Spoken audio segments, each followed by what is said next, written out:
Welcome to the For Love and Money podcast, the show where business and social purpose meet to inspire a movement for positive change.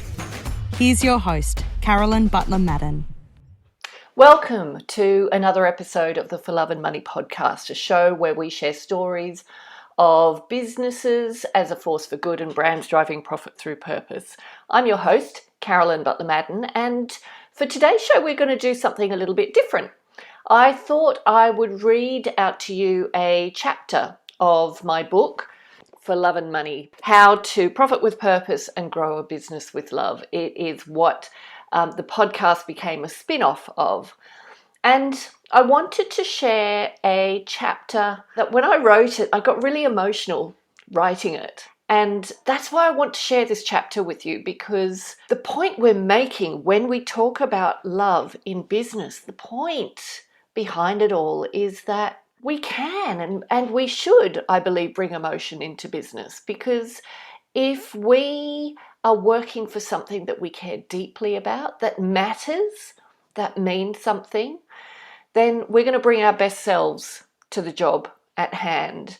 And not only will that benefit what we're trying to achieve through work, but it's going to benefit us. And when it benefits us, it will also benefit the people around us, because if we are happier and more fulfilled, then that value just radiates out, okay?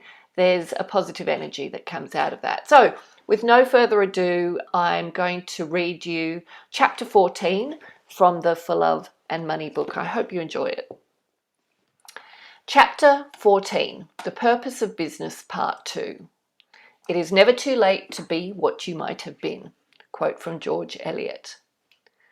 I hit play, and the short video, We the People for the Global Goals, launched into life. It was a video I'd played dozens of times at speaking events and presentations. If you haven't watched it, I recommend you do. It's a stirring call for action from a cast of celebrities representing the worlds of music and entertainment, sport science, business, education, and activism. This video always gives me a little lump in my throat, and I see the same visceral reaction from my audience each time I play it. But this time it was different. It was early January 2020. I was sharing the video with an audience of 18 people, the executive team of a business that I was running a 2-day workshop for. It was my opener, designed to set the tone of the workshop. I wanted the participants to feel inspired and part of a movement of people ready to get to work, to do meaningful work that helps society and the planet get to a better place than the one we find ourselves in today. But something was different that day. The backdrop to January 2020 was the worst bushfire season to have ever hit Australia. The news was awash with stories of bravery, devastation, and tragedy involving humans and animals. Given that the bushfires had extended through to the summer holiday season, many of us knew people who had been caught up in the fires, either as locals or tourists. Some of the participants had been affected themselves. We had learned that our beautiful and unique wildlife were being decimated. News stories described the horrific sights and sounds of injured animals. Some of the first people to go into fire-ravaged forests were beekeepers, and a report from one described the traumatic experience. The screaming animals, the animals that are in pain, that are crying out in the forest. It's absolutely horrific. Today, the Parliament of Australia website provides a conservative estimate of the loss of over 1 billion mammals, birds, and reptiles combined for the states of New South Wales and Victoria alone, with many species in danger of extinction. The air quality in Sydney, where I live, was the worst I've ever experienced. The sky looked apocalyptic. So there I stood in an office in South Bank, Melbourne, playing this video I'd played so many times. But today it was different. It was personal, and as I played it, I felt my chest and throat tighten. I thought about my beautiful country, our animals, our incredibly unique biodiversity, and our people. The lives being sacrificed for profit and greed. Tears welled up in my eyes, and it took me every fibre of my self-control not to openly weep. I just managed to keep contained the torrent that was rising inside me, but outwardly my composure crumpled. I struggled to speak after the video ended. I looked around me and I saw some tears in their eyes, others looking wide-eyed. Someone ran up to me with a box of tissues, which I gratefully accepted. I pulled myself together and quietly told the people gathered in the room that this matters. What we're doing today matters. I didn't need to explain myself. They understood. That day and the one following, the leadership team at Catalyst Education poured their hearts and souls into a 3-year purpose-led plan for their organisation. They worked in groups, they worked together, they put ideas up and pulled them apart. They looked at individual areas and responsibilities of their business, and they looked at the business as a whole. It was a stunning example of teamwork, working to a common purpose. How do we use our business to make things better? It was clear to anyone watching that every single person in that room brought themselves fully to that purpose. Normally in these workshops, I work participants hard, but to be honest, I didn't need to push this team. They worked themselves hard. There was not a moment of wasted time during those 2 days. The end result spoke for itself. The strategy was written up on large sheets of butcher's paper and stuck on the walls of the meeting room. As they all moved around the room viewing their work and discussing it, there was a genuine sense of celebration in the room on what they had accomplished. There was also a sense of excitement about the meaning their work had in the context of society's needs. As I flew out of Melbourne after the workshop, I looked down across our beautiful, ravaged land as I saw fires continuing to burn. Knowing the devastation that those on the ground were enduring was heart-wrenching. It wasn't lost on me that the flight I was on was part of the very problem of human-induced climate change. But the couple of days I'd spent with the team at Catalyst Education reinforced my belief in the power of people to create solutions that our society needs. When business becomes a vehicle for that people power, we have the opportunity to achieve great things together, regardless of how big or small the business is. Human endeavour and identity. Business can inspire the best in people, or it can bring out the worst in people. And dare I say it, it can also bring out nothing in people. It can just be a place for people to turn up and give the bare minimum in order to keep their job and draw a wage. The truth is, we humans are emotional creatures. We make choices and decisions emotionally, then justify them rationally. Most of our choices align with our identity, our narrative, the stories we tell ourselves about who we are and what we believe in. We make choices emotionally about how we show up every day. This isn't just true of our personal lives. It applies equally to us as employees, as consumers, clients or customers, as suppliers, and even as investors. Business does not exist in a vacuum. When businesses and brands show us a human face, we respond in the most human way, with emotion. Emotion is a powerful driver. Think about yourself. When have you felt most inspired and energized? When have you felt most proud of your organization? When have you felt that the organization you lead or work for represents who you are, your identity? I'll bet the answer to each of these questions is that it happens during moments of humanity. Those times when you feel you're doing or you've achieved something meaningful, something that truly helps someone or something.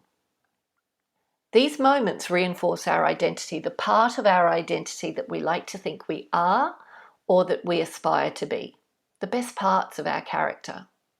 Nobody wants to feel like they're wasting their time and energy, even though the truth for many workers is that they are. Whether we are the CEO of a business or a factory worker, when we're connected to a meaningful purpose, it inspires us. It reinforces our identity and motivates us to show up as the best of us. In 1962, President John F. Kennedy was visiting the NASA Space Center. He saw a janitor carrying a broom, and according to legend, he interrupted his tour and walked over to the man. He introduced himself and asked the janitor what he was doing. The janitor answered, "Well, Mr. President, I'm helping put a man on the moon." The point is that when your organization has a higher purpose that is meaningful, it galvanizes people. It attracts the kind of people who care about that purpose. It brings out the best in them, and it can facilitate incredible outcomes. Enjoying the podcast? If you're looking for more inspiration, head to our website, thecauseeffect.com.au, for more resources on how you can start using your business as a force for good. Or buy the For Love and Money book. Every copy sold allows us to protect 1 square metre of rainforest. Help us save 10,000 square metres by 2025. Emotions drive superpowers. We each have so much more potential than we realise. How often have you heard stories of people finding superpowers when it comes to saving a loved one? I'm sure you've heard some of the stories of mothers tapping into unbelievable strength to lift a car off their child. That is the power of emotion. It enables us to dig deep, to find sources of strength, resilience, insights and solutions that we simply can't tap into without emotion. When we care enough about something, that is when we can realize our own full potential. This is a massive opportunity, not just for each of us individually, but for organizations that have a clear and meaningful purpose, who can bring together like-minded people who believe in that purpose and want to contribute to it. Can you imagine using the powerful resources and levers of for-profit business to achieve great things? And in achieving those great things, creating a thriving, successful, profitable, and resilient business. Changing the system. Supporters of shareholder capitalism will have you believe that the sole and indeed the social responsibility of business is to deliver shareholder return, profit. That will take care of everything else: employment, thriving communities, economic growth. They argue that wealth will trickle down to everyone else. At best, that is a naive view. At worst, it's a cynical manipulation to shore up wealth and power for the few over the many, and to give the green light to unethical practices that provide shortcuts to profit. As the planet cries out for help, the idea of business as usual has become repellent to many of us. Despite this, most people feel like they are too small to change anything. How do you fight the system? My belief is you don't fight the system. The system is too big. Don't misunderstand me. The system is not too big to change. It's the idea of trying to change something as massive as a global economic system that is too big. Here is what you can change. You can change yourself. You can change how you operate. You can listen to your internal dialogue, your narrative, your worldview. You can get clear on who you are, what matters to you. Then you can start your change with the actions you take that align with your identity. Let's start with your business. This could be a business you lead, it could be a business you own, or a business you work at. It starts with asking yourself one simple question. Are we making better things in our business, or are we making things better? Take a moment to reflect on that question.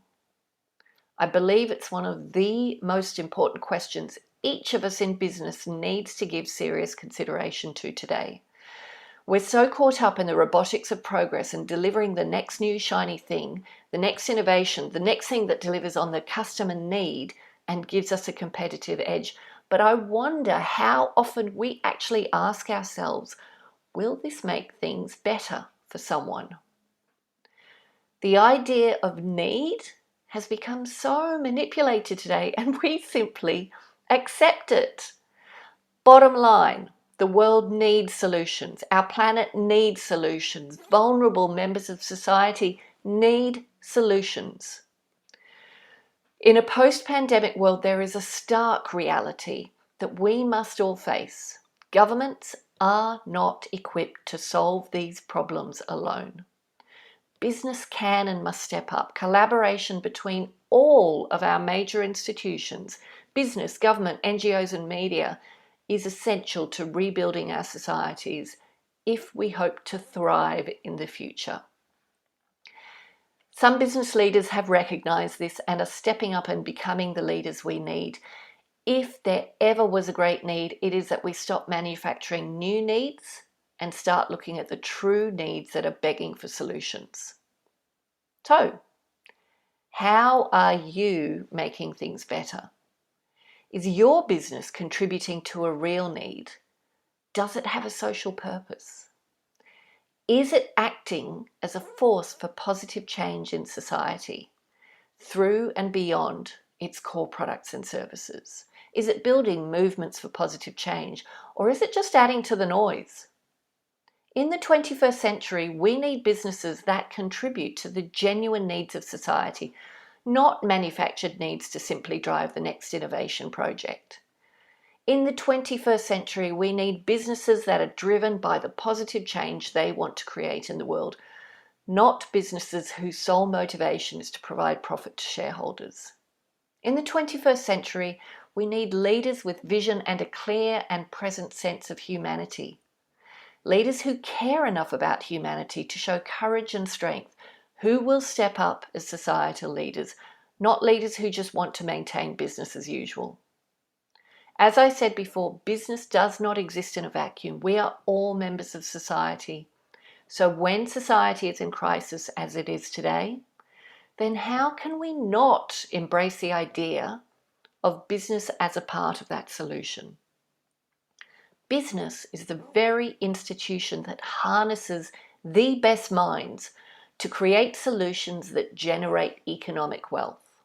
It is the incubator for mind-blowing innovation. It can also be the engine for positive change and the vehicle that enables people to fulfill their own true potential. In the late 20th century, business took a detour that has led us towards crisis. In the 21st century, business can lead us back and realize its own full potential to create and support a thriving planet and healthy and equitable societies. That's it. I hope you enjoyed this special episode of For Love and Money. If you did and you'd like to know more about my book, check out the show notes. We've included links there. I hope that you will join us for the next episode of the For Love and Money podcast.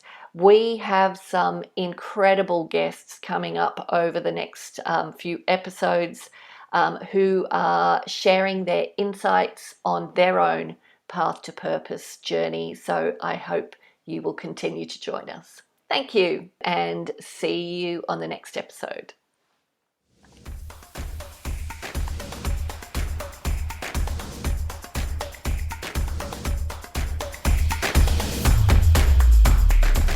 Thanks for listening to this episode of the For Love and Money podcast. If you'd like to take a deeper dive into the purpose movement, visit us at thecauseeffect.com.au. And remember, doing good is good for business. So if you're not doing good, then what are you doing?